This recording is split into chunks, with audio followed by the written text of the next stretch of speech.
organization composed of a network of experts from a wide range of organizations working together at the state and local level to increase energy efficiency and building upgrades through energy saving performance contracting. Um, Energy savings performance contracting enables building owners to use future energy savings to pay for upfront cost of energy savings project, eliminating the need to dip into capital budgets or lower the need to dip into the budgets. So today's meeting, we've got quite a bit of stuff to cover and go over the activities that we have. And I want to introduce Vince, who is the private sector co-chair. Yeah, thanks, Fred.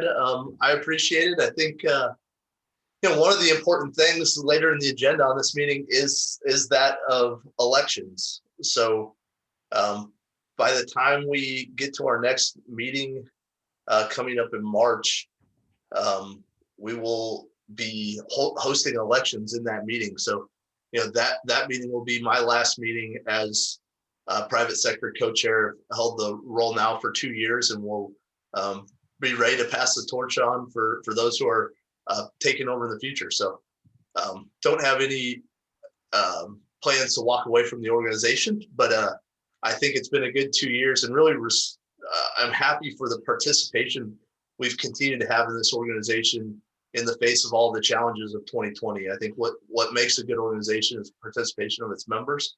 And I can't see exactly the number we have on the call today, but I'm sure we're probably close to 20 or so attendees here even today. And so 26 today. How many, Cassidy? 26 are on. 26, and that's really fantastic. We went from our first year having face-to-face meetings every quarter, doing a good job with happy hours after that, and for some of you, maybe even for me, sometimes the happy hours are more fun than the meetings, and always worried attendance is going to fall off when we can't get together face-to-face. But people have really stepped up, and our committee chairs have done a great job keeping content relevant for everyone throughout the year.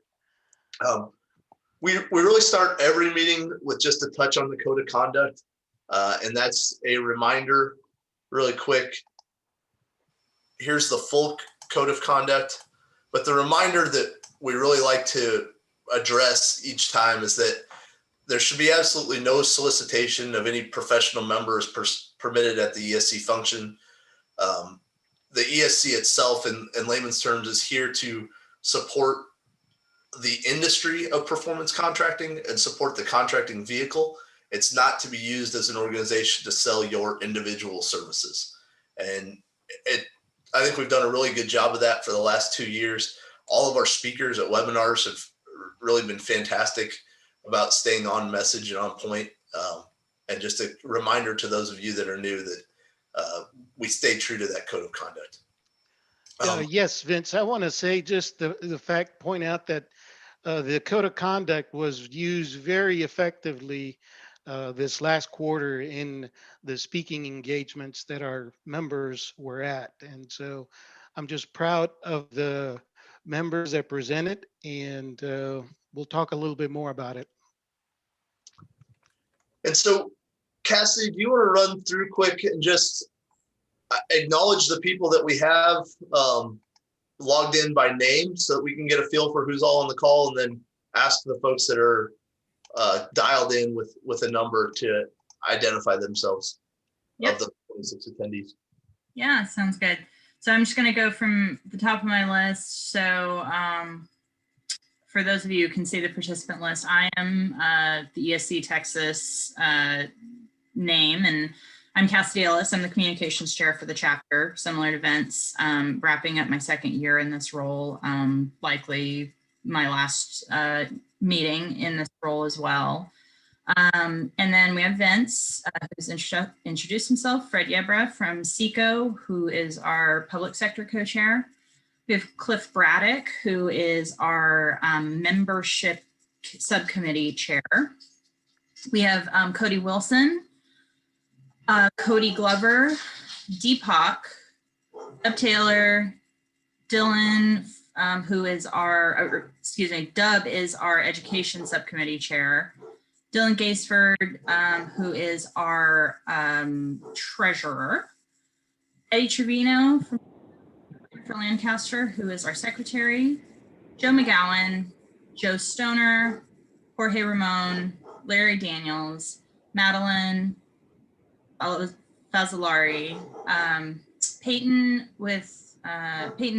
Loposer, sorry, Peyton, Rachel McCafferty, Stu Taylor, Tim Van Horn, Tim Unruh, Tony George, Zachary Christensen, and we have one phone number. It's a 573 area code.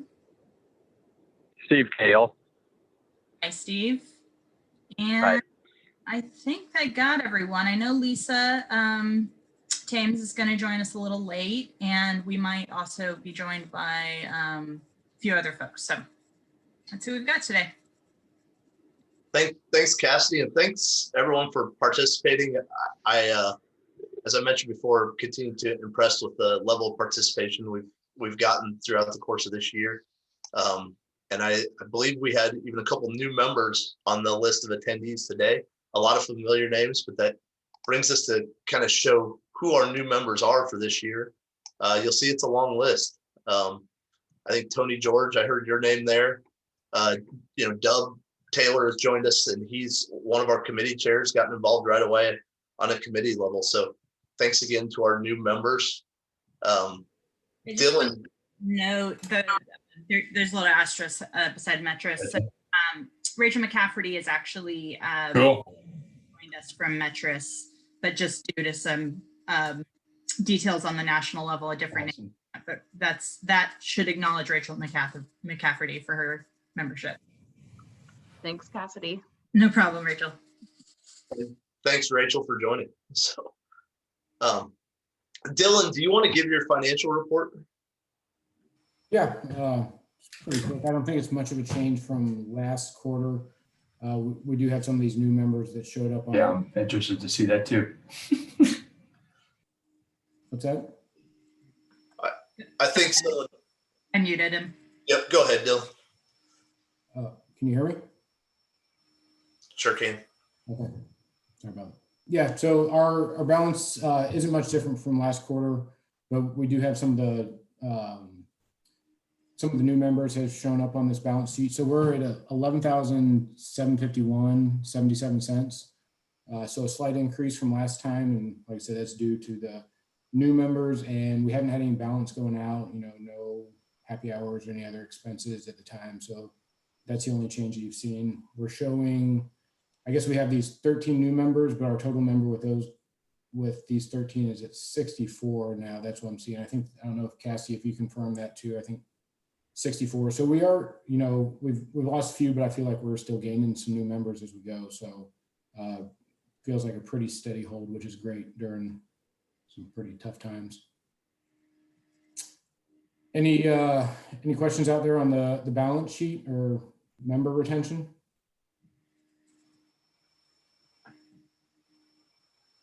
Take that as a no. Yeah, so Fred, go ahead if you're going to say something. Yeah, I just, did I miss how many, what is our membership count lately, Dylan? 64 is what I got from Tracy with National this morning. Okay. Thank So you. that's 64 active that are all renewed. And I think that retains our seat as the largest ESC chapter in the nation. So we're one of the newest and remain one of the largest and strongest. The chapter itself, state chapter, will be in a very good financial position going into next year. As Dylan stated, we haven't had a lot of expenses this year. We had originally budgeted to spend some money for the national conference when it was scheduled to be in Austin, and then has since been rescheduled. So we made the decision to just protect some of those funds for the national conference when it comes back around. So kind of hope that the new leadership continues to have the same thoughts in mind.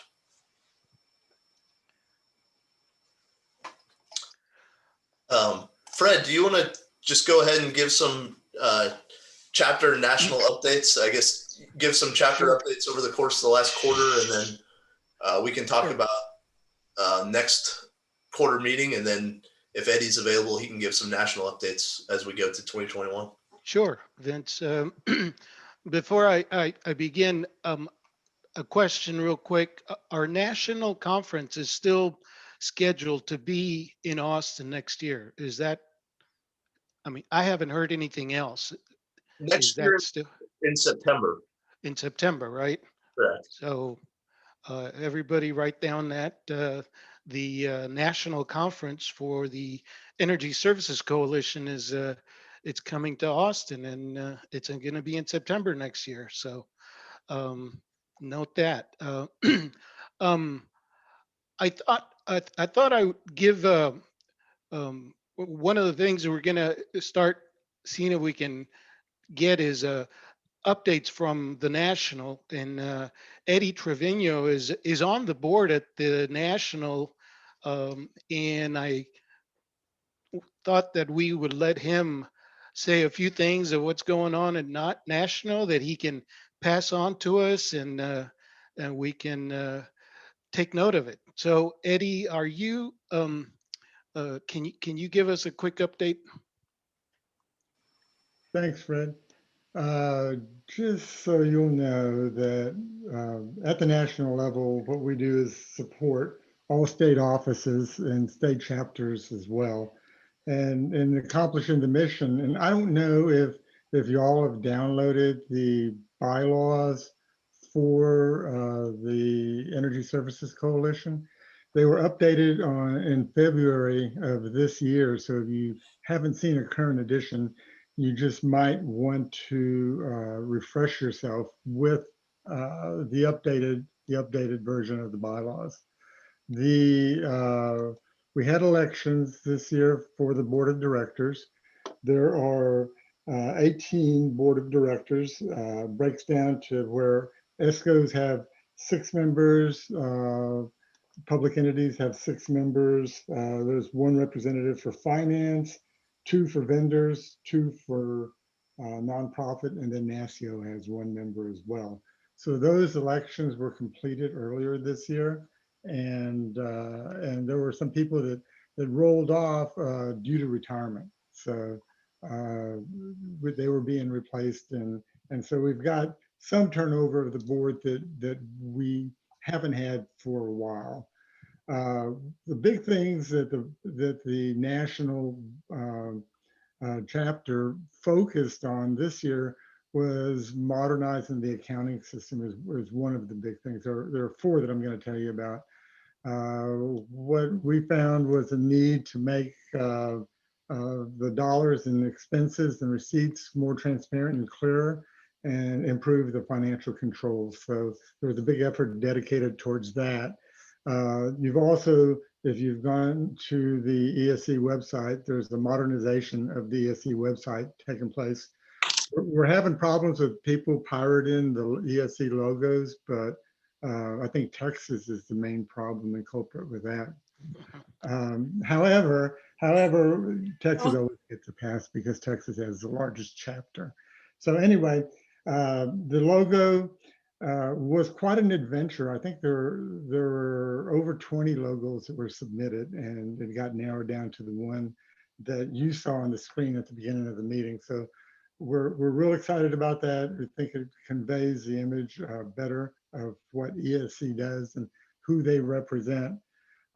We've gotten good feedback on the online fundamentals training that was done in July.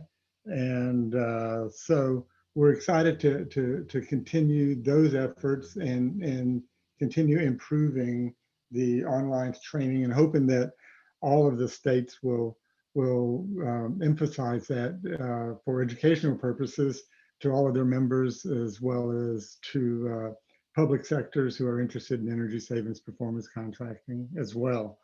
One other thing now is that there was some concerns about the separation between the accounts of the national account and state chapter accounts, and that all that's been updated, and we're off to the races there. So it's moving forward. I think assistance was provided to others, 8 other states throughout the year.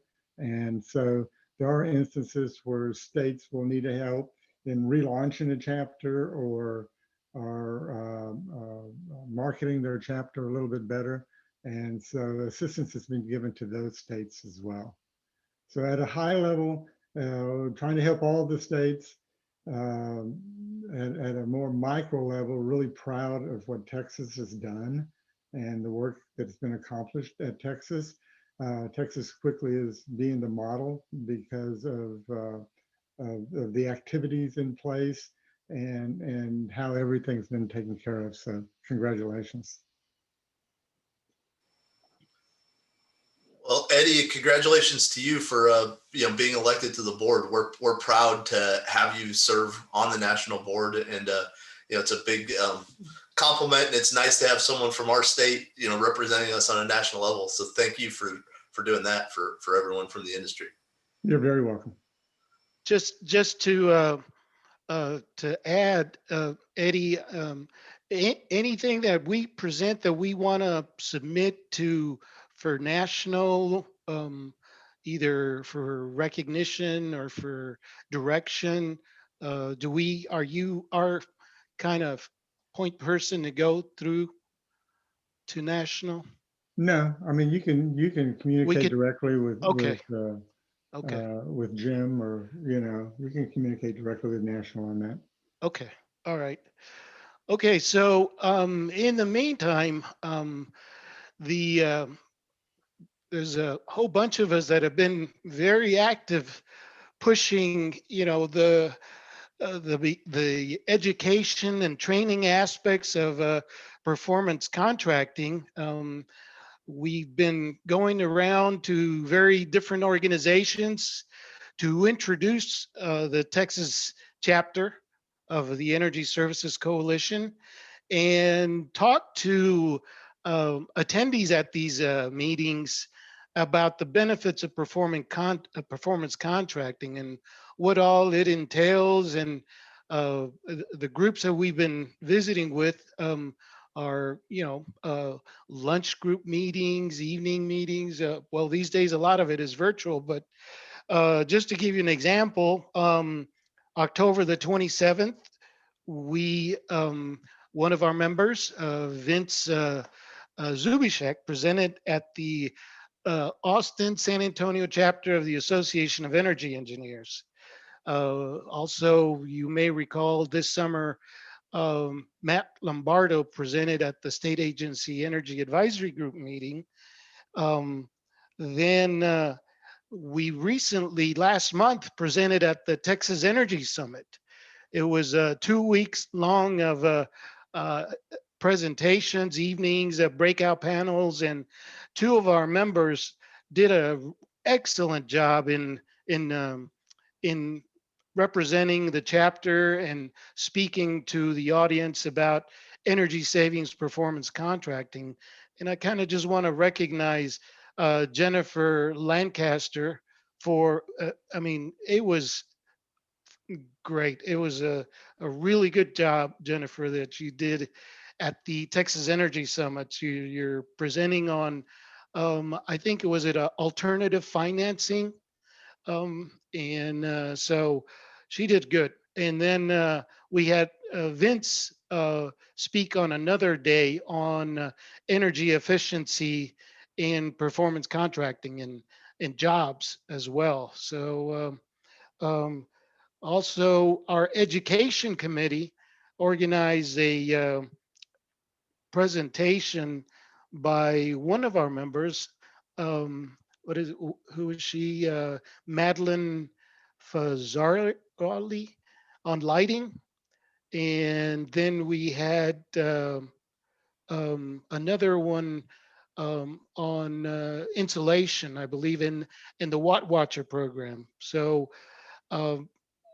we have been presenting. We've been out there doing outreach, educating the public, and trying to get more interest and more questions on performance contracting. And I just want to say the group has been doing I mean, we have an excellent group of members that can speak on the subject of energy savings performance contracting, just off the top of your head. So, I mean, this is what you do. So, I want to just congratulate the group, and you're representing our chapter in awesome ways.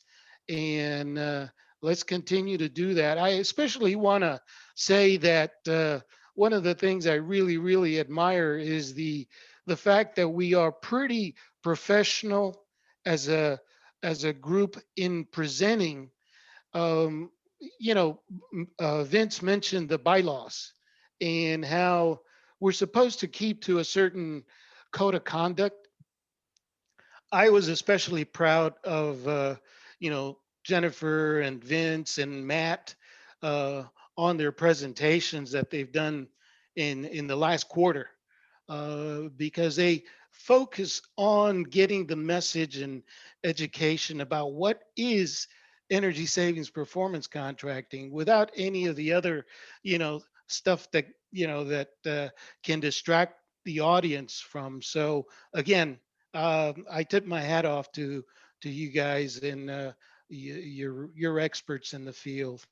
Now, in the presentation up there, there is a one upcoming presentation that I wanted to let the membership know that if you don't know, TEMA is a Texas Energy Managers Association. There's a call out for presentations, training workshops, and so forth that is due December the 18th.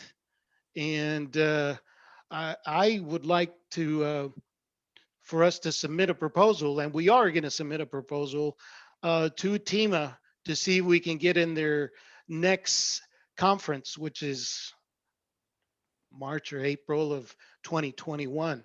So that's something that we are going to be working on, and there'll be more on the outreach committee presentation. But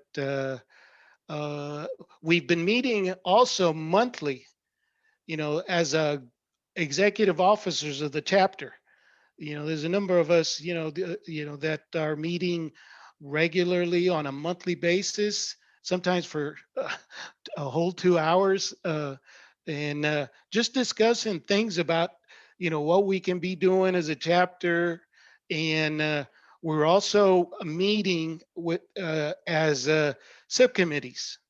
There's an outreach committee, there's an education committee, and I mean, I want to encourage everyone to, if you are interested in being part of those committees, to join us. I'm sure our outreach committee is also looking for speakers to come and be part of our speakers list, that as a topic, somebody calls saying, can you come over and present to us?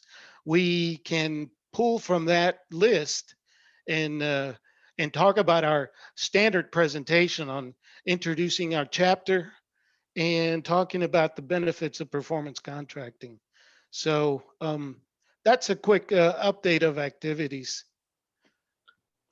Thanks, Fred. I guess I'll just highlight the one other thing from our last officers meeting before Thanksgiving is we did set our Q1 meeting. So Fred mentioned that we regularly have officers meetings each month. We try to have a forward look at what's coming at the chapter. In the past, we had gotten all those meetings on the calendar a year in advance with locations so that we knew where people were going to need to be traveling to. With needing to call some audibles this year and remaining flexible, we've moved everything to virtual. And our next virtual all chapter meeting will be on March 3rd. So mark your calendars. It will be at 1 o'clock, just like this meeting. With that, the other thing that our chapter's been doing, and really this is a hats off to Cassidy from her role as communications, but she's really done a great job helping to digitize our organization over the course of the last 6 months. So Cassidy, do you want to talk about what you've done to make YouTube accessible and our presentations accessible, and then go into what we've done, kind of our one budget expense for the year is to set up this Zoom account. Yeah, definitely. Thanks, Vince. Yeah, so the couple main developments about our communications are we now have a dedicated chapter Zoom account that we're paying for. Some of you may recall that we were using my organization's Zoom account for a lot of our work. So the officers agreed that it was worthwhile expense. It provides access to the Zoom platform for all of our membership. I think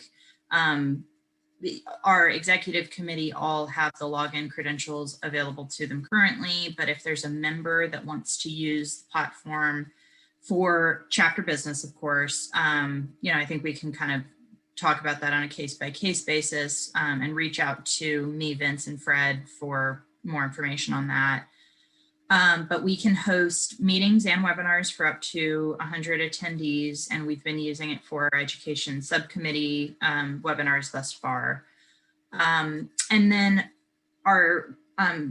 we have also established a Texas ESC YouTube channel, and currently we have 2 recordings posted to it of our 2 of our education subcommittee webinars. The one that Cody Wilson provided on air sealing and insulation, and then the Austin Independent School District Watt Watchers presentation from a couple weeks ago.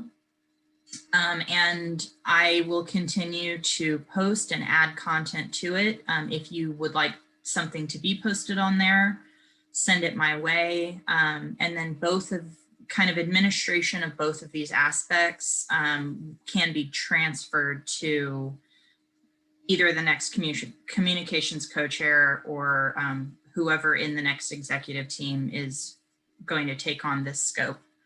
That link is obviously completely invisible on your screen, but we'll make sure and in the follow-up email you guys have access to that channel. Thanks, Cassidy. And so, Cassidy mentioned, that's all transferable to the next leadership group, which is a good segue right into our upcoming March elections. So part of the role of our executive committee is to, kind of administer a successful transition on an annual basis. And in order to give everyone a long enough runway, we want to lay out what that process is going to look like next quarter. So by February 1st of next year, we will be releasing nomination forms. You will be allowed to self-nominate or to nominate someone else on their behalf. Either one is perfectly acceptable. And you'll have just over 2 weeks to get those submitted back to Fred so that he can compile those nominations. On the March 3rd virtual meeting, we're going to block out time on the agenda for everyone that would like to run for a position to speak on their behalf.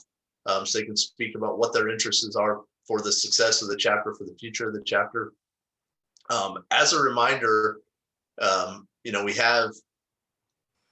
we count them real quick. There's 5 elected positions, I believe, and then Fred is the public sector co-chair. So there's opportunities to serve in private sector co-chair, communications, outreach, finance, and secretary. And those opportunities, really with the exception of private sector co-chair, are available to both public and private sector members. And if the time ever comes where there's a lot of interest for our public sector co-chair position, that one could also theoretically be elected, but Fred has that one in good hands as we are.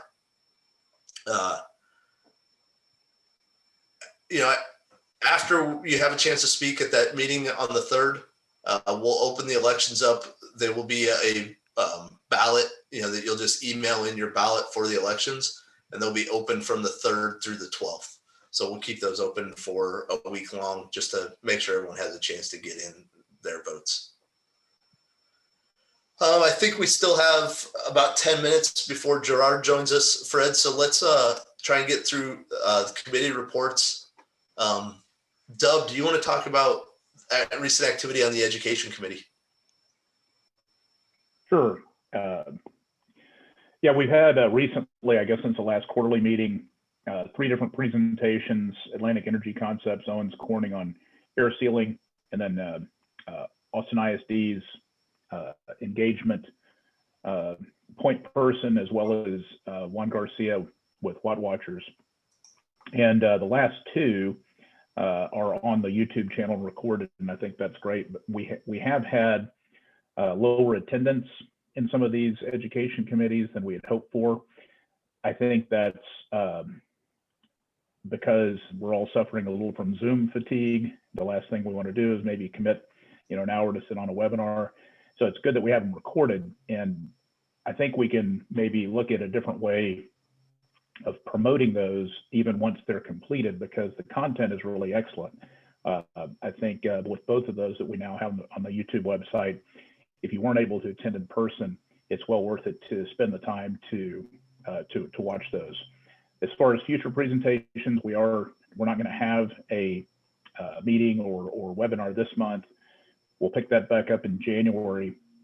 And I think also we want to talk about, whether this is still providing good value to the membership, or if we need to in some way combine it with outreach or take a different tact at providing that sort of internal training on different technologies and best practices. So that's something to tee up after the first of the year.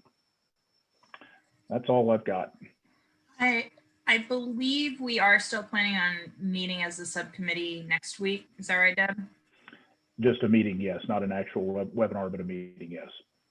Yeah, so anyone on the line who is interested in participating in kind of the discussion about what we're going to do next year, it'd be great to join us next Thursday at 2.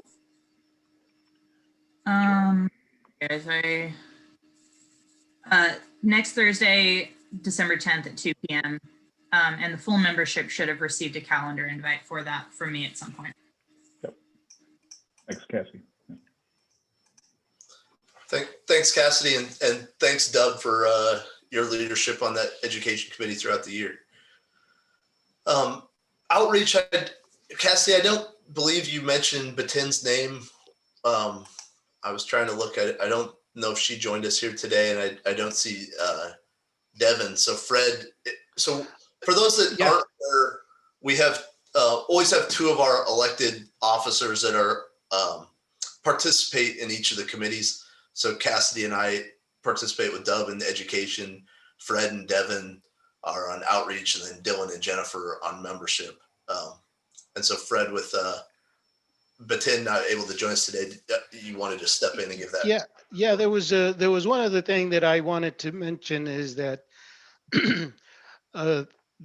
as the editor-in-chief of the Energy Services Media Corporation has approached our chapter, and they want to write an article on the success and accomplishment of the Texas Energy Services Coalition here in the state. And I don't know if, I know some of the officers have been invited to, I guess, to speak with Miss Julie Chestnut. And I spoke to her about a week ago, and she's putting together a really nice article that basically talks about our chapter, the successes it's accomplished, and the performance contracting concept and ideas. And so that's something that we'll be publishing, distributing to all the members, and about the article and so forth. So I also would like to again encourage everyone. Our outreach committee is organized to try to promote again the education and benefit of performance contracting, and we're looking for speaking events that we could go and promote the chapter and speak at, like the SAGE group meeting, the TEMA conference, the Austin Association of Energy Engineers, any place that you think would be worth approaching to talk about energy efficiency and performance contracting, give us that name of the organization or the event, and we would approach the organizers and see if we could get ourselves in some kind of a speaking event. Also, like I was mentioning, we're looking for people to represent our chapters in front of these groups. So there's a list that we have got on speakers. And so if you like to do speaking events, just give us a call and we'll get you on the list. That's about it for the outreach committee. Thanks, Fred. And just to reinforce Fred's point, we are always looking for more and more speakers. So, don't ever feel like there aren't opportunities to participate. We want to pull speakers from our membership to help spread the word of performance contracting out to the market. Cliff, if you're out there, I know Cliff Braddock has had one of the hardest committees to manage and lead through 2020. Typically, our membership committee chair did a good job of organizing social events and getting us together after our meetings. We had a lot of success with that in 2019. We haven't been able to get together in person since January of last year, March of last year. So Cliff's had a little bit more of a challenge as a membership committee, but Cliff, do you want to talk about some of the things that you may have planned? Yeah, hey there. I was just looking at the numbers on our membership, and as we said a little while ago, 64 paid members. That's down a bit from where we were shortly after we started our chapter. But as far as statistics go, 50 of you guys, ladies and gentlemen that are out there, are the inaugural members. 50 of you were here when we first started, and you're still with us, so that's great. And I guess as a percent, the new members constitute about 20% of our membership, which is fantastic. So I was also looking at 46, listen to this, I'll repeat it twice.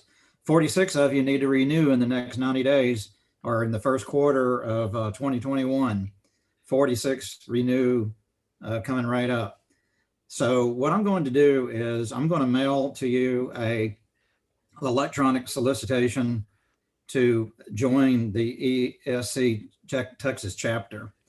And I would like for all of us, there's only 64 of us, so you're going to get a message from me that reminds you to keep your membership current and to do a favor. And that would be to hit your forward button and send this brochure to 2 or 3 of your favorite, or for that matter, not so favorite, service providers or vendors or people that you're affiliated with. Because within our membership, we have, we have 38 of us are ESCOs, 20 are considered service providers. And as Dub just said a moment ago, if you missed those education webinars, you actually really missed something. And fortunately, as we say, we're saving those on YouTube. So I've heard Fred go around to other organizations bragging about what he's learned on a couple of those education outreach. So we've had some really distinguished speakers who are enlightening us. And so we enjoy having the participation of our services providers, from financing solutions to technology and codes and all sorts of things that keep our tools sharp. So I think that what we should try to do is concentrate on getting these getting the 20 of service providers. So what I'm calling it, let's grow that number this year. and or in 2021. So we can do that by just directly soliciting it. And I know we don't solicit for business, but I think we can just solicit for growth of our chapter. So let's take this brochure that I'm going to give you, and I'm going to remind you of your renewal date for membership. And then let's try to hit the forward button 2 or 3 times to some other folks that you do business with, or that are interested in energy efficiency and sustainability. It'll be an exciting year in 21, for obvious reasons with the vaccines. Our economy will get back to whatever it can be, but we also have a different tone and attitude, with our legislative session kicking in, and then leadership at the federal level. So I believe it's an exciting time for to join into the ESC for 2021. And as far as social events, maybe in soon in 21 we can get that back into gear. I was charged. I'll participate. I'll close here, but I'll give you all a little something maybe to smile about. I participated in our last officers meeting, and I made a comment. I said, what we need to do is learn how to get a sponsor in the, can I say alcoholic beverage? Let's just say spirits business, that would be interested in supporting our organization. And then we would mail out, a coupon, and then you've got to go to the coupon and go trade it in at your favorite liquor store. And then we're going to require everybody on these social after our meetings to turn your camera on, and let's all toast at the same time. And you got to have, the sponsors drink there in your hand. So I was sort of joking about that, but the officer said, go make it happen. So I still got to go work on that. And so if you guys know anybody that's in the spirits business that would be willing to support us, let me know. And I met somebody the other day actually in the spirits business. He said, he introduced himself as being in the spirits business. And I said, oh, you're a pastor then, aren't you? And he said, no, it wasn't that. So anyway, that's your membership update. And that's all for right now. Thanks, Cliff. I think the other thing that we've talked about, and I want to reinforce encouraging our ESCO members to do this. I know there's always reluctance to recruit your potential future customers to join this organization because you're introducing them to your competitors. But for your past customers, folks that you've actively been working with, take the next step and recruit our public sector members in the state to join this organization.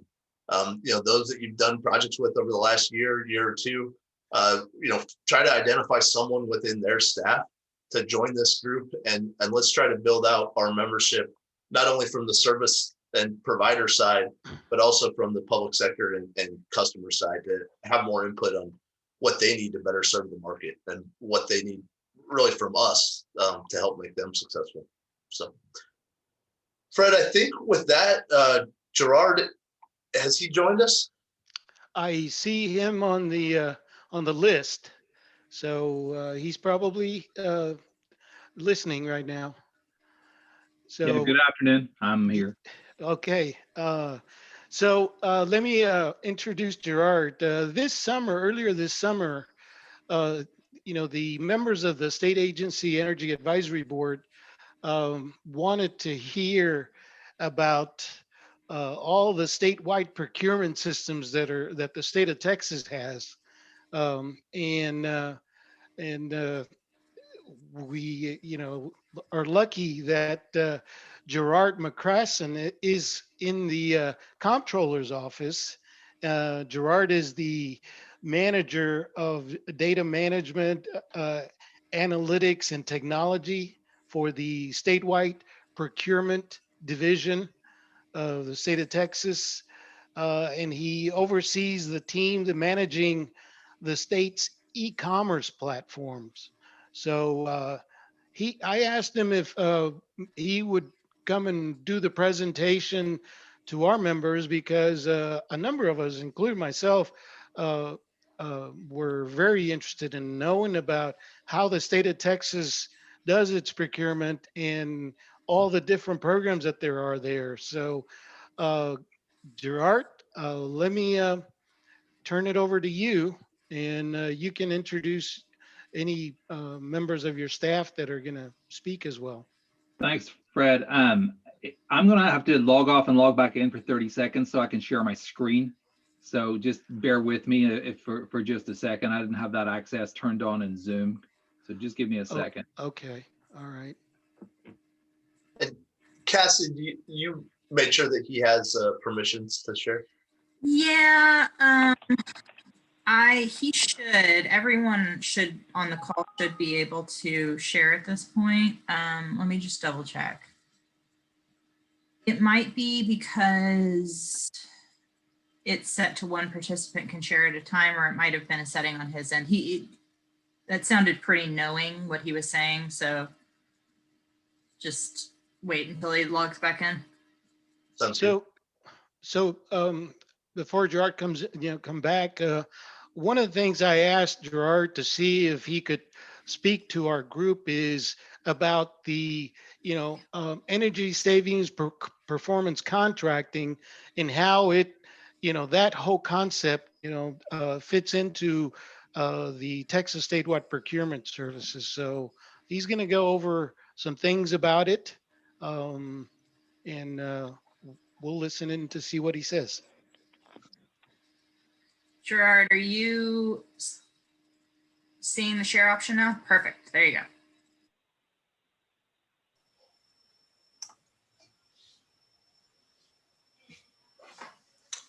Gerard, we can see it. We cannot hear you if you're speaking. All right. How about now? Yes. Loud and clear. All right. Very good. Well, good to see you all this afternoon. Michelle Crocker, who is with the Statewide Procurement Training Team, is co-presenting with me this afternoon. Michelle ordinarily is, in effect, today was delivering either contract development or contract management training to members of state employees of various state agencies, and so she got a break to come talk with us this afternoon as well. So we will tag team on the presentation. All right. So this presentation, I titled it "The Conduit Between Business and State Government and Texas Government." And looking at this group, what I've tried to do is I've tried to tailor a little bit to try to reflect kind of what y'all are most interested in, and appreciate the invitation to come speak with you this afternoon. So Statewide Procurement Division, we've been housed at the Comptroller's office since 2007. That's when legislation passed that separated, and we were originally or previously known as the Texas Procurement and Support Services Division, and that occurred when the old Building and Procurement Commission was separated into Texas Facilities Commission and TPAS. And in 2016, our name was changed to become Statewide Procurement Division. And we are the central authority for state procurement. We established contracts for non-IT commodities and services. And we also have a lot of oversight in our duties as well. And Michelle and I will kind of talk about that through the presentation. At any given time, our contracts, as we add contracts, renew contracts, and contracts expire, we run about 600 to 700 active contracts. And those can be with multiple vendors. And so I think currently we have around about 900 individual vendors on contracts. The variety exists. We have Texas Smart Buy, which is our commodities e-procurement platform. We also have contracts that are Texas Multiple Award Schedules. Those are largely or originally based on federal GSA schedules.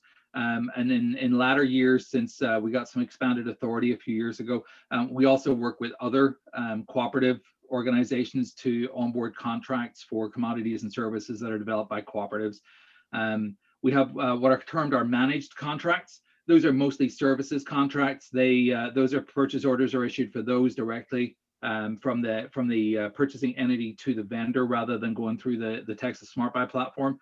And then finally, we have our state use program contracts, which those are two entities supply those, and they're both commodities and services. We have WorkQuest, which some of you may know previously was known as the Texas Blind and Handicapped Organization, TIBH, and then TCI, which is Texas Correctional Industries.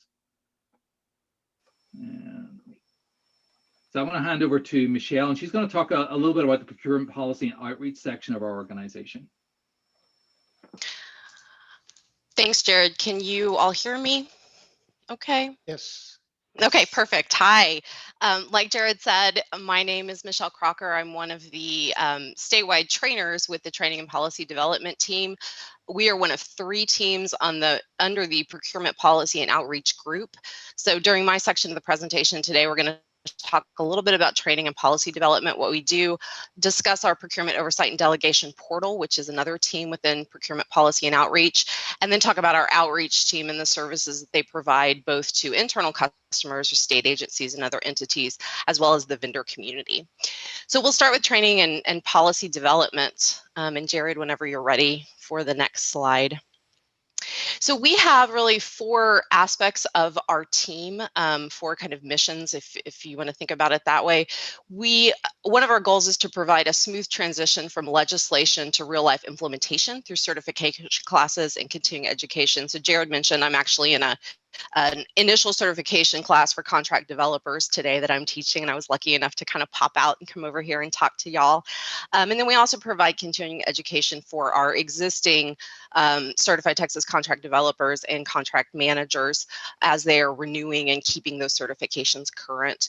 We provide customer service support through phone and email response through the Texas Procurement and Contract Management Guide, which we'll discuss a little bit more in a minute, and through our statewide education learning system. We're also responsible for certification. Our goal is to provide timely and accurate certification and a renewal process to ensure agency personnel are in compliance with the law. So a lot of the agency personnel that you would be working with as vendors are going to be certified Texas contract developers or contract managers. And then policy development. We also have an arm of our team that follows law and policy changes. We pass changes along to state agencies, and our goal there is to ensure compliance is efficient and uniform across state agencies. So I want to just briefly highlight the Texas Procurement and Contract Management Guide for your information. This is really the Bible, almost the primary reference material for any public procurement professional in Texas.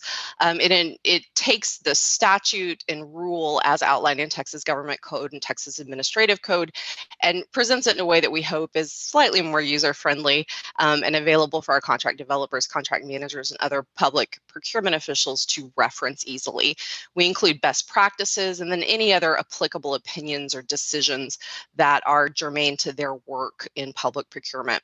We've given you the link there. Anyone can download this guide. It's like I said, it is our primary resource in statewide public procurement. And so if you're interested or you're kind of need a better reference for some of the statute and rule that governs public procurement in Texas, feel free to download that. It's nice and searchable. It's got some nice hyperlink features that allow you to kind of go to different sections easily. So definitely encourage that if you're interested. So the way that Texas statute defines the procurement roles in the state of Texas and the way that we certify procurement individuals within Texas are 3 basic roles.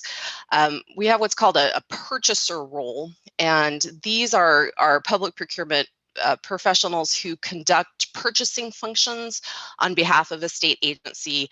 Typically, they'll have a job title of something like purchaser 1, 2, something like that. They perform purchasing activities as 15% or more of their job activities, and they can make purchases in excess of $5,000, but they can't develop solicitations that will be posted to the electronic state business daily, which typically are solicitations in excess of $25,000. The statute and our procurement guide define the rest of the procurement cycle in 2 chunks. Our contract developers are responsible for all of the actions up from the decision to award, the decision to procure, excuse me, all the way up through contract award. So this involves all of the development of solicitations, evaluation of vendor responses, negotiations, the development of the contract itself, the award, and then the posting. And so once we are working with solicitations, open market solicitations greater than $25,000, individuals in the state of Texas do have to be certified as a certified Texas contract developer. After award, all of the responsibilities that fall under the contract management role are those that involve the day-to-day monitoring and administration of the contract.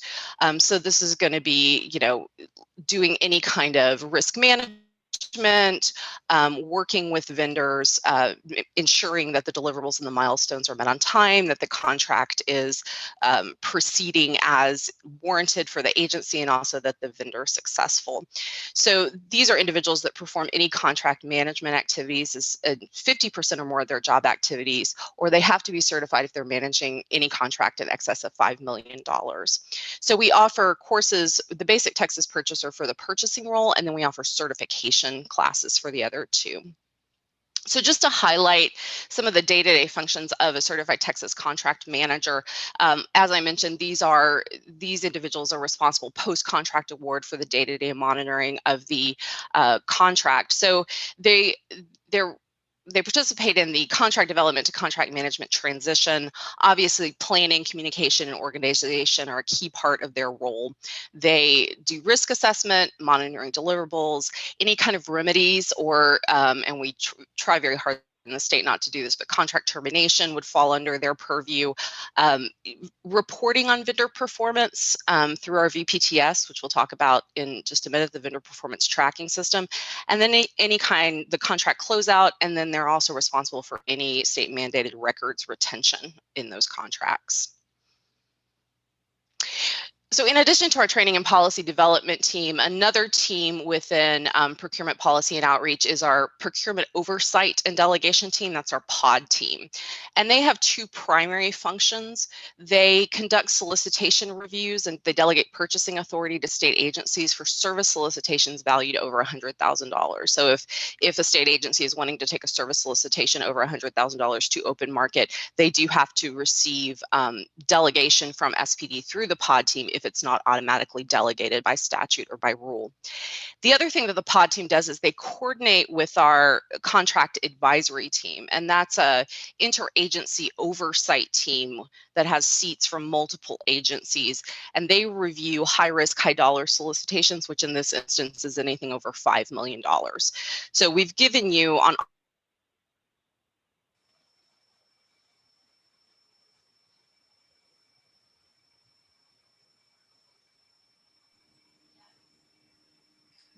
Is she frozen for others?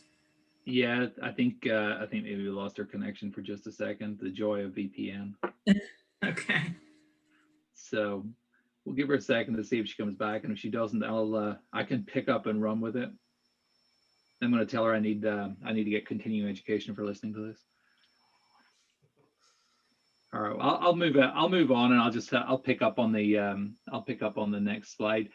So another part of the statewide procurement team is the outreach group. And the outreach group provides customer support primarily for our internal agency customers at Texas state agencies and the local governments that we work with.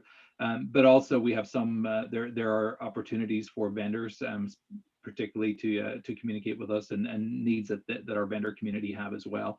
And so Michelle, did you come back on? I am so sorry about that, everyone. My VPN dropped and I had to reconnect. No Sorry problem. about that. No problem. I got halfway through this slide, so if you want to pick up and talk about the individual pieces, feel free. Yeah, you were doing a great job. I could hear. So as Gerard was saying, our outreach team does provide customer support for internal customers within state agencies and other entities, and then they also support applications that are used by our vendor community, and they provide support for them as well. So Gerard mentioned Texas Smart Buy earlier briefly. It's our online procurement system for non-IT goods and services that houses a lot of those contracts that he was mentioning on that first slide. Outreach also supports an application called our Centralized Master Bidders List. They're responsible for support for the Electronic State Business Daily and the Vendor Performance Tracking System. So if you've worked with the state before, these are names and acronyms that are probably familiar to you, but we're going to talk about each one and what advantages you might have in terms of doing business with the state and being familiar with these, as well as being listed on some of them. So we're going to start with the Electronic State Business Daily, and it's the state's online directory that lists procurement opportunities. So if you've never used the ESBD before, you might think of it almost like the state's online classified pages where we solicit advertise available business opportunities with the state. A couple of things to know from a vendor perspective about the ESBD is that there's no login required. You can view solicitations without a login. It is unlike other bid systems that you might have used, it's posting of solicitations only. And so you're not actually submitting bids through ESBD, rather you're logging in and downloading information on how to submit the bid if you choose to respond to a solicitation. By statute, solicitations with a contract value of more than $25,000 must be posted to ESBD. And we've given you the link to the ESBD application there, as well as the email that will get you direct support for that particular application through our outreach team. Michelle, can I just want to add a couple Absolutely. of Yeah. So ESBD is one of the applications that that my team supports actually for from the controller's office, and we've tried to make a couple of improvements to the system in the past couple of years, particularly with regards to searchability for solicitations.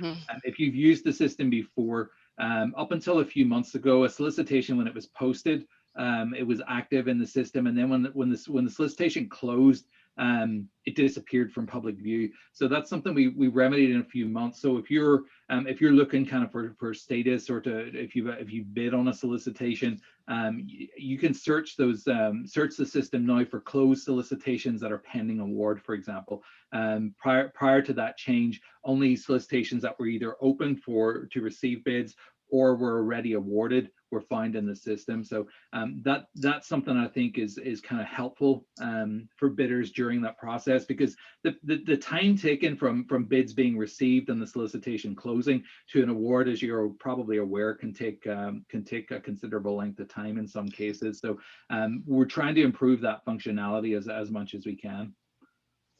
Michelle? Great, thank you, Jared. Absolutely. So the next application that we want to kind of highlight is the centralized master bidders list.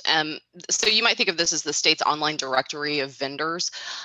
If your business is not yet a member of CMBL, we highly encourage you to sign up and become registered on the CMBL. There is an annual registration fee of $70, but it provides additional opportunities for you as a business, because by statute, purchasing personnel are actually required to directly solicit from vendors on CMBL at certain contract value dollar thresholds. So in addition to posting on ESBD, there are those direct solicitations that happen through the CMBL. When you sign up for CMBL, you're classified by NIGP class and commodity codes. So you want to be careful at how you select those. You can select more than one for your business, because that will determine which solicitations you're receiving direct notification of. So again, we just want to put a plug in for CMBL, and we gave you the link. If you're not signed up on that, really highly recommend it, because it does provide some additional opportunities and information for you as vendors. And then going away from our outreach team and our policy and procurement oversight team for a minute, we want to talk about our historically underutilized business or hub program. So this is another group within the statewide procurement division. And the goal is to remedy disparity in historically underutilized businesses in state contracting. So there's some real advantages to being certified as a hub, to being certified as a historically underutilized business if you are eligible, and if you're not certified yet. So there are the opportunities that you have as prime contractor on contracts with the state, but then there are also, if you do subcontracting work with other contractors, there are some subcontracting opportunities and preferences for hubs. Statute requires that any procurement with an estimated contract value of $100,000 or greater, the vendor is required to submit a hub subcontracting plan as part of that procurement. So being certified and being on that list as a hub can give you some advantages there.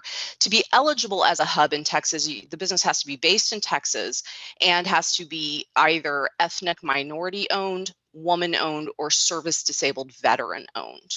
Okay, so just kind of keep those things in mind. But if you do qualify, if your business does qualify under those eligibility requirements, it's a good thing to consider in terms of being certified as a hub.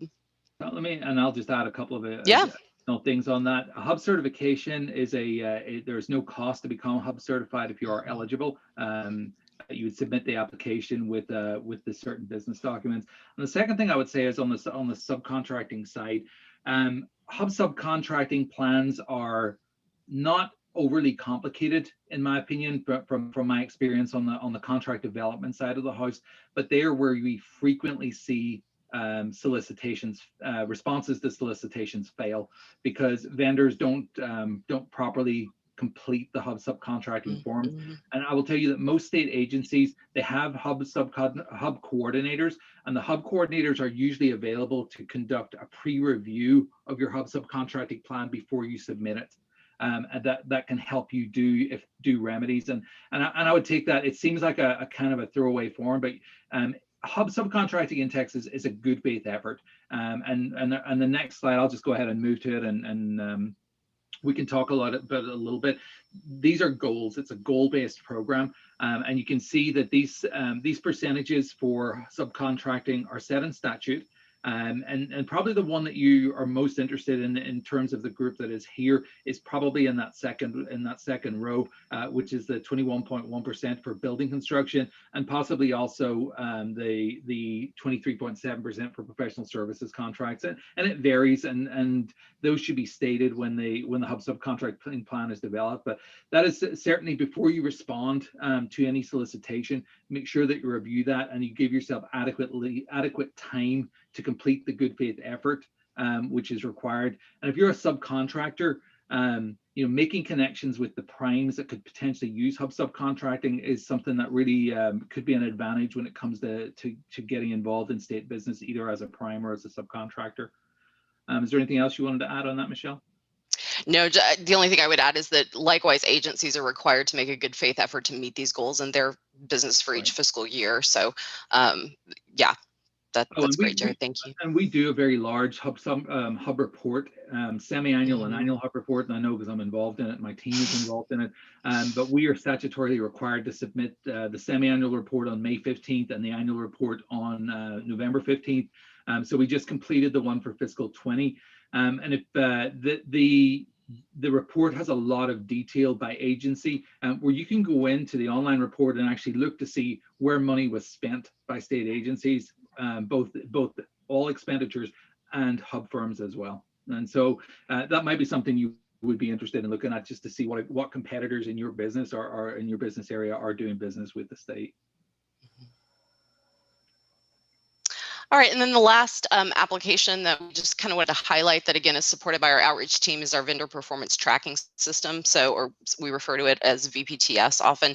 So I mentioned this before, but this is our system where we collect vendor performance information from agencies. So contract managers are required to report on vendor performance at certain times, depending on the total contract value. And then agencies are required on the contract development side when they're awarding contract to access that VPTS information and use it as a consideration and determination of award. So just for your information, reports are required within 30 days of contract completion or termination for any contract over $25,000. And then once we reach the $5 million threshold for those higher risk, higher dollar contracts, VPTS reports are required annually and at each milestone, and can't be extended until they are actually submitted by the state. So as you're working with contract managers after contract award, just know that this is kind of the tool that they use to report on performance of individual contractors and vendors within the state system. And this is the first time I've had a chance to talk about it, because just this week we had some rule changes for the vendor performance tracking system went into absolutely. Effect. You may recall 4 years ago, Senator Nelson passed a bill that put into place the A through F grading system. So our vendor performance system went from a satisfactory, non-satisfactory to an A through F system. And so that's been in operation now it'll be 4 years in February. So we had some changes that just went into effect this week, and the vendor performance tracking system now displays all vendor performance reports that have been filed since February of 2017. And once we hit February of 2021, the average grade that is represented in the system will be a rolling average of your most recent 4 years of reports for each vendor. And just to kind of give you an idea how many reports are going into that system, it's a roughly 11,000 reports a year are filed in that system on vendors doing business with the state. And so it's required that anyone awarding a contract and for contract managers doing contract renewals, they actually check to ensure that the grade in the system is an adequate grade in that ABC range. So And if you've done business in the past, you can log into the system and look up the reports. Reports that are in the A, B, or C category are automatically posted into the system. Only those that are considered non-satisfactory, which are the D and F grades, go back to the vendor for comment before a posting occurs. Okay, I'm going to talk a little bit, just kind of give you an overview on Texas state agency spending, and this I understand that this group kind of has probably some specialist kind of interest in different aspects of what we do, but I think it's also valuable for us to be able to give you an overview just in terms of what we do in statewide procurement. And so in terms of state agency spending on the contracts that we operate, this is kind of an idea of who spends on statewide contracts. Texas Department of Transportation, as you might expect, is the agency that has most funding. And while Texas Department of Transportation's annual expenditures are in the billions and billions of dollars, on statewide contracts, they represented about a third of the expenditures on statewide SBD contracts last year at $242 million. If you look on the right-hand side, you'll see actually that the biggest individual vendor or contractor in terms of dollar value in sales was WorkQuest. It's a state use program representing community resource partners. And then the second was Granger, which is one of our MRO contractors. The third one, Vulcan Construction. This is the last year that they're going to appear at a high level, and that's because the highway materials contracts in the last legislature have transferred over to Texas Department of Transportation, and we're within a couple of weeks of closing out our highway materials contracts. But the individual largest contract that we have is a fleet contract. It's worth roughly $97 million a year, followed by food that we're supplying to Texas prisons. And you may have seen some reporting this week that the value of those contracts will probably fall a little bit, because this year, due to pandemic and the reduction in prison population has actually declined in Texas from around about 150,000 prisoners to, I think I read yesterday, it's about 122,000. And so we see some fluctuation in the value of our contracts, in line with that. So I'll talk a little bit about the rules that state purchasing is under. And most state purchasing rules, and this is a good thing for you to be familiar with, just to understand the rules that we play with and that you have to operate under too. And the Texas Procurement and Contract Management Guide that Michelle mentioned earlier really is the place where all of this is gathered together.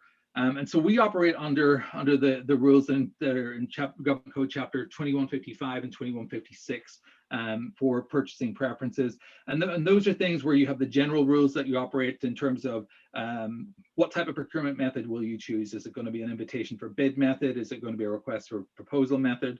And also has some specialist things in there. It has the delegations that for purchasing authority that go to specific agencies, such as Health and Human Services, the authority to purchase on behalf of health and that sort of thing. And also things like the preference for energy efficiency products. So, there is the comptroller's office is required to give certain preferences, but most of our preferences operate on break of tie. And that's just an example of one of the ones that we look for when we're conducting business on behalf of the state. There's also specific statutory language in the Government Code 2158, which talks about energy efficiency standards for equipment and appliances, and it points up to the federal EPA and Department of Energy standards for energy conservation is the wrong word. I'll try to fix that before I send it out. And then I want to talk a little bit. I think on your agenda, you had asked a little bit for me to talk about energy savings performance contracting. I know that's specifically of an interest to this group. And I guess what I'll do, and this may be familiar to you already, there's a section in Government Code Chapter 2166, which is the building, basically the building code or section of statute that talks about energy savings performance contracting for state agencies. And it specifies that procurements must occur using the rules that are under Government Code Chapter 2254. And I know I'm just telling you a lot of government codes, but this is we basically bounce from section to section as we are looking at these. And 2254 is one that really is it offers direction in how you do professional services, architectural and engineering and consulting types of contracts, but also put some impediments in place with regards to the types of contracting that we can put in place for statewide contracts. And And so if you have state agencies that are owning or operating facilities, such as the Facilities Commission or Health and Human Services, they may be required to comply with what was in the General Appropriations Act for the current fiscal biennium. You'll be familiar with Section 1711, which is the energy efficiency savings for state facilities. Those entities are required to issue their own solicitations if they're seeking private sector vendors or not working with the Texas Energy Extension Services. And that's where 2254 comes into place. We are not able to issue a statewide text mass contract, for example, for energy savings performance contracts. We're just not permitted to. It has to be done on an open market procurement. And the same thing that occurs for local governments. I look to see, we're not responsible for local government purchasing, but I did go and research this, and local government chapter 302 is the section of local government code that talks about energy savings performance contracting. And they're required in that code to also look to government code 2254 when they're putting together their open market procurements. And just kind of as an example, I did look into this because it was an interesting area for me to research as well, because it's not something that we're doing through the statewide procurement office. And some of you may have responded to this RFQ. This I've just done a screenshot. This is an energy savings performance contracting solicitation that was issued earlier in the summer by the Texas Facilities Commission. Just to kind of in terms of scope, they gathered 2 groups of state buildings, and I believe that this is in response to the rider in the General Appropriations Act that I referenced a minute ago. They have a set of state buildings in Austin and a state of state buildings that are in various cities around the state, and they have they are looking for a qualified vendor to perform the energy savings performance contracting assessment and potentially do work related to that. And it's an interesting type of solicitation because I talked to the purchaser that's handling it, or the contract developer that's handling it. And so they're at the phase, if you were to look up that posting on the ESPD right now, you'll see that it's closed. And that's one of the reasons I mentioned that earlier. So you can see that solicitation is in closed status here. And it hasn't hit an award at this point in time. And what I understand in terms of status, that they've issued a notice to proceed for 2 vendors to conduct the analysis. And then later on in the contracting phase, once that analysis is complete, then they would award a contract to perform the energy savings performance work. So this is kind of a new type of a contracting venture for the state to be taken in. And I think from the Facilities Commission, this is the second time that they've done one of these. Michelle mentioned earlier, when you sign up for the centralized master bidders list, the NIGP codes and the class and item codes, this is a snapshot of the codes that the Texas Facilities Commission used when they were soliciting vendors to respond to this RFQ. And you can see that what we have for NIGP codes, we use the first 3 digits refer to the class, and then we call what we call the next 2 digits, or what we call the item. So that 5-digit class and item gets you down in deep into the specifics of the type of service that is being sought. So if you're registered on the CMBL and you have any of these class and item codes listed against your company, you would have received a notification that this solicitation had been posted on the ESPD. And that's why it's really important to ensure that those NIGP codes truly reflect the type of business that you're getting. Because if you go shotgun approach and put in a bunch of NIGP codes that are not relevant to you, you'll end up getting bombarded with solicitation notices. And I'll just briefly go over this. So I mentioned that the Texas Smart Buy system is where we have the statewide commodities and services contracts. We have a catalog with about 2.7 million commodity items right now, reflecting several hundred different contracts.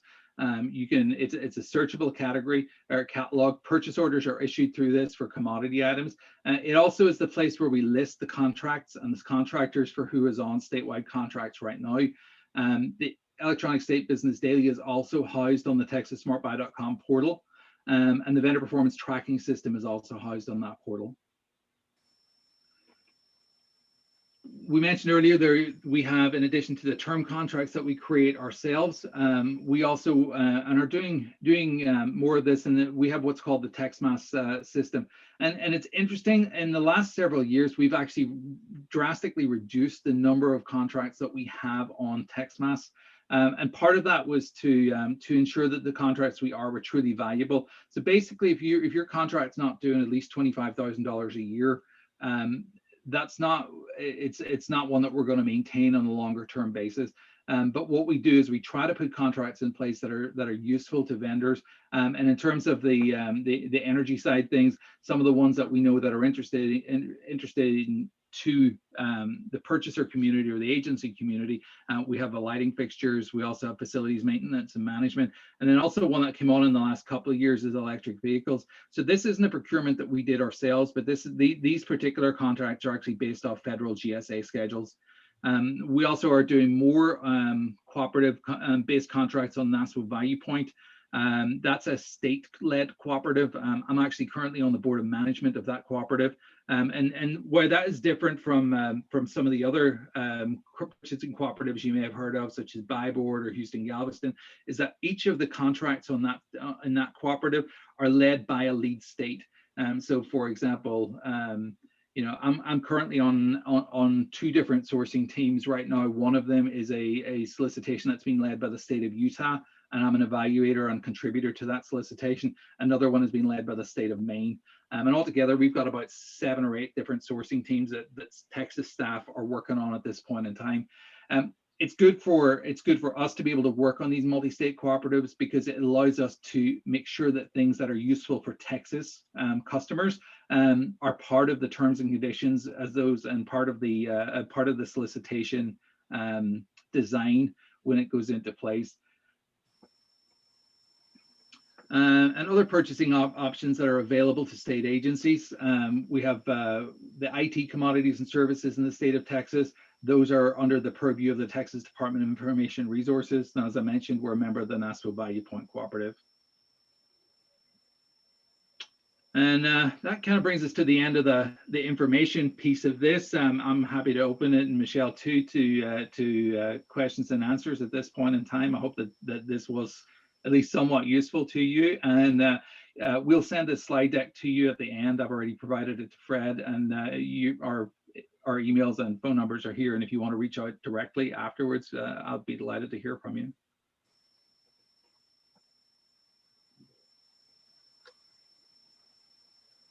So, Gerard, this is Fred. One of the things our group was interested in was talking about what I understand is that there is a statute you referenced that basically says any type of energy services performance contracts has to go through a RFP, RFQ type process. That's right. For implementation. Yeah, that's correct. And the section on that is going to be Government Code Chapter 2254. And I've linked that in the slide deck here. So if you're looking to find out what falls under that, I would encourage you to go ahead and click on the link and look up that chapter. Okay.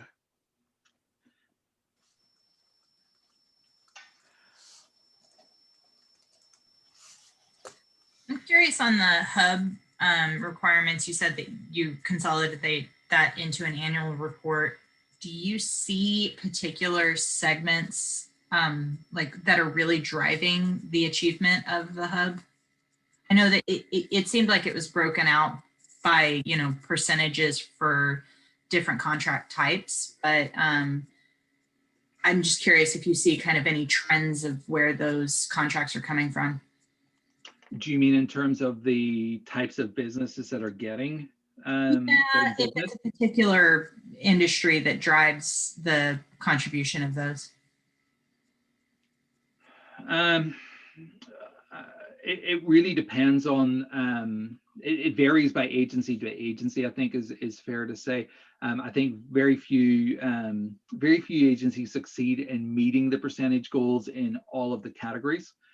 because they're fairly robust goals, and they were set through a disparity study that was last conducted in 2009. And so it's at this point in time, it's thought that a disparity study probably should be conducted every 10 years. And the state has not allocated funding to do that since the last one was conducted in 2009. I think in terms of, I would say heavy construction, where TxDOT, is the largest player. They have to, because so much of their funding comes from the federal government. They do have federal goals to meet that are similar, but do not wholly overlap with the Texas hub requirements or hub goals.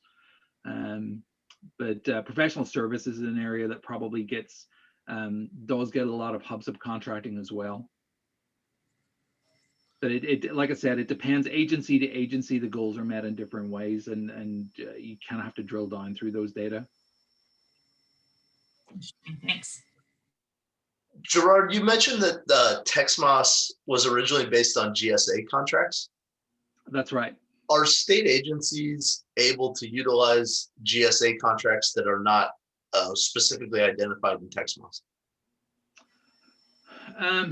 Generally speaking, they can only do that in emergency situations. But if state agencies are interested in using a GSA-based schedule, it's something that's fairly easy for us to get that added to our TxMOS schedule.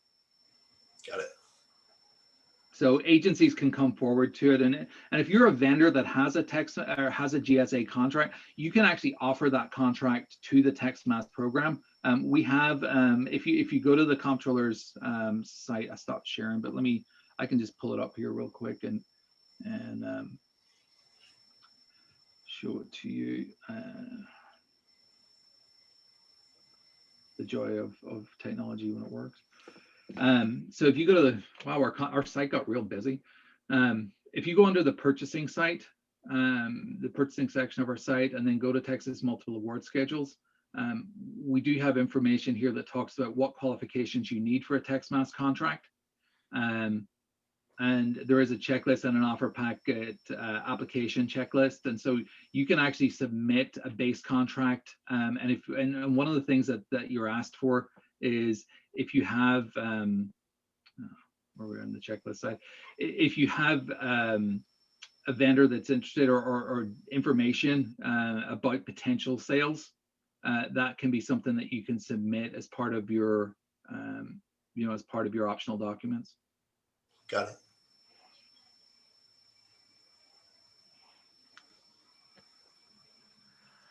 So, Gerald, is there a process? Say I'm one of these vendors, one of the members, and how do they get on the list? Is there a list that they can, get information? Is it that sheet, that slide that has all those, what is it called? Orders or vendor codes? Okay, yeah. So I'll show you where to find that as well. A lot of that information is fairly easy to find on our site. Again, if you go to the comptroller's site and look at purchasing, you'll find the centralized master bidder list is here. We also publish the NIGP commodity book because we license that on behalf of state agencies. And so you can either download the entire commodity book in a CSV file and search it, or you can look at the commodity listings by class and then search it from a filterable point of view. So I just did energy there for an example, but I think if I recall from looking at the professional services and the services type things are all in the 900 code, and I think for example the 906 architectural services or architectural engineering, those were both listed on the TFC solicitation. And so you can look down through here and get those specific services. So I think they included the professional services, including consulting for architecture, for example, is one of theirs. Energy management, 90627 was one of theirs. Energy conservation. So these are the sorts of areas that you need to drill down and look to see which of these categories will apply. That's what you're after, Brad? Yep. Okay. And then registration for the centralized master bidders list is also on our site here as well. And you can register and pay for a CMBL application all online using a credit card, and get yourself activated to the list same day.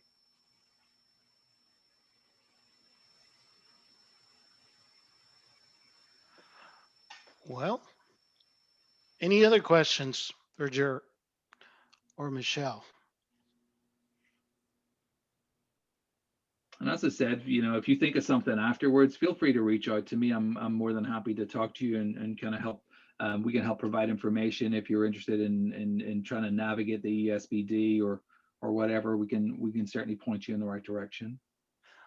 Thank you very much, Gerard. Appreciate that offer. I know, there'll probably be some questions. I can direct them over to you. Sure, and I think there's a couple of people in this group that I've talked to previously, and hopefully, hopefully I haven't been too repetitive with today's presentation. So, okay, all right. Well, it was a pleasure talking with you this afternoon. I hope it was useful, and best of luck in what your organization is doing, and hopefully doing business to benefits yourselves and benefits the state of Texas. Very useful. Thank you. Yeah, thank you very much. Thank you. Thanks for having us, guys. Thanks, Michelle. Thanks, Gerard. Bye-bye. Thank you.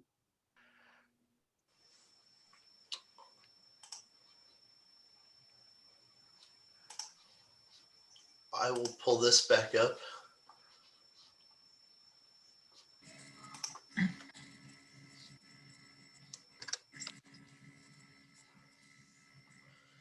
Fred, great job getting Gerard to present. I think that's great information. It looked like we kept a lot of people here in the meeting. So I'm assuming that if people stuck with us, they were finding that interesting. Yeah. The other presentation or speaker that I'd like to see if we are interested in receiving is someone from the Legislative Budget Board, the folks that developed that that assessment of, what was it, procurement options. And I think I distributed the report out to everybody, but, maybe bringing them on to talk about, how we can, as an organization, help the state promote energy efficiency performance contracting, which they outlined, by the way, in their report, saying that, they're encouraging state agencies to look more and more into ESPCs. Yeah, Fred, I think that's definitely a good one to have on the future agendas. Okay. I know next on the agenda for today's meeting, Cassidy, you wanted to spend some time, Cassidy and Fred, reviewing energy reporting updates.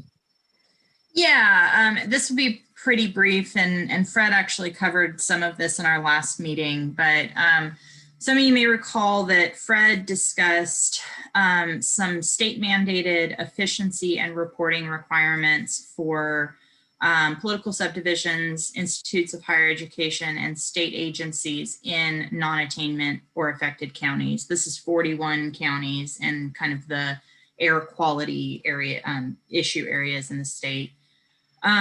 So the update that I wanted to bring up with folks, and the reason we talk about this reporting is because Fred and I see this as an opportunity for the ESCO community to actually support your customers in helping them put together some of the efficiency goals and documentation that they are supposed to provide annually through this reporting process. So opportunity for you to add an additional service or have a reason to reach out to some of your customers. So that's why we kind of bring it up in this context.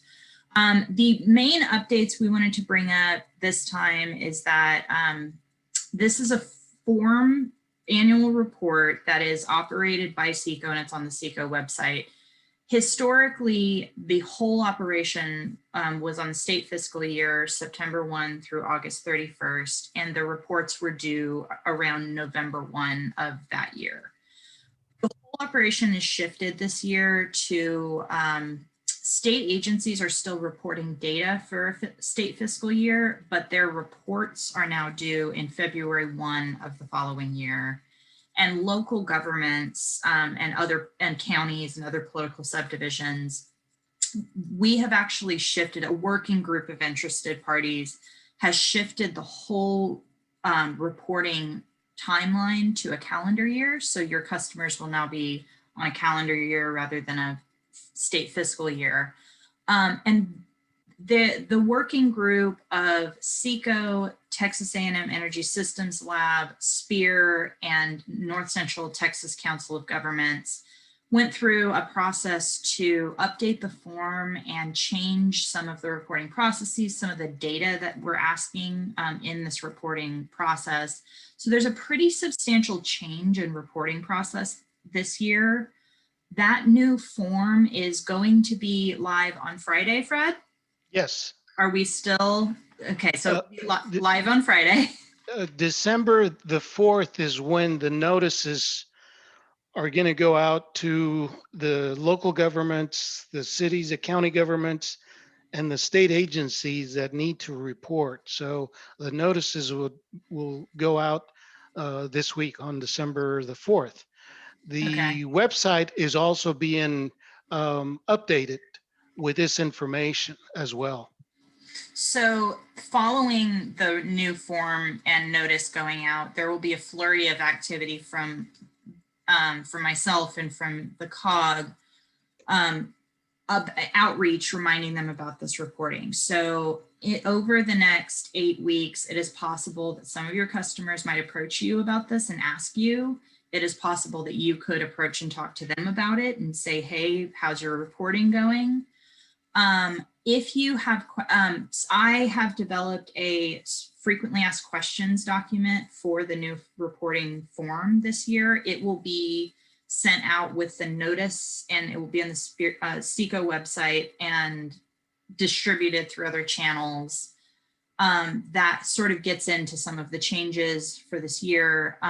But if any of you have questions about any of this, really, you're going to reach out to Fred. You can reach out to myself. North Central Texas Council of Governments is specifically working in their 19 county region in DFW. So if you have a customer in DFW Metroplex, they may be working with the COG rather than me. And the COG is also hosting a webinar on January 12th that will feature myself, Fred, and their speakers kind of walking through this new process. So, just kind of an update, and let me know if you have any questions or thoughts. Thank you, Cassidy. That was great. I mean, this is a state mandated reporting for cities and counties and state agencies. So, so any help that our members can assist the state agency or cities and counties would be, I'm sure, very welcome. Definitely.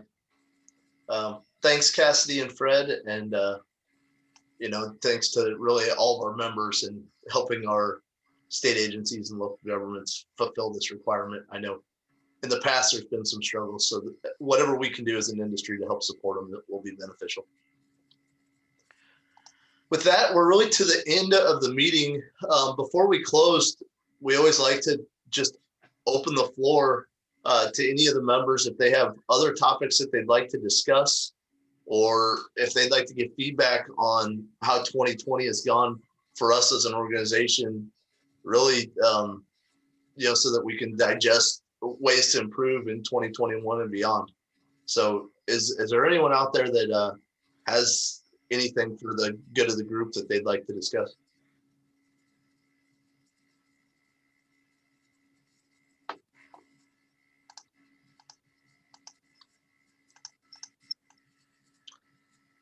I think hearing none, that means we'll be wrapped up for the afternoon and for the year. Fred, you want to close us out? Well, I would just say I can't wait till we get together again and go to those social networks after the meeting. I miss those. But thank everybody again for joining us, and just encourage everyone to sign up and volunteer for any of the positions, nominations, and committees as well. So please think about that and let us know. Yeah, I guess I'll add, if anyone is interested in any of our roles, or at least the comms role, reach out to me. I'm happy to kind of talk to you about my experience doing this. Yeah, likewise from a private sector co-chair. As I mentioned, I will not be rerunning, so you'll have a new one very soon. So happy to work with whomever might be interested in that position. So, thank you, everyone. Hope you have a good rest of the week. Thank you. Thank you. Thank you. Have a great Christmas and a Happy New Year. Thanks, Tim. Thanks.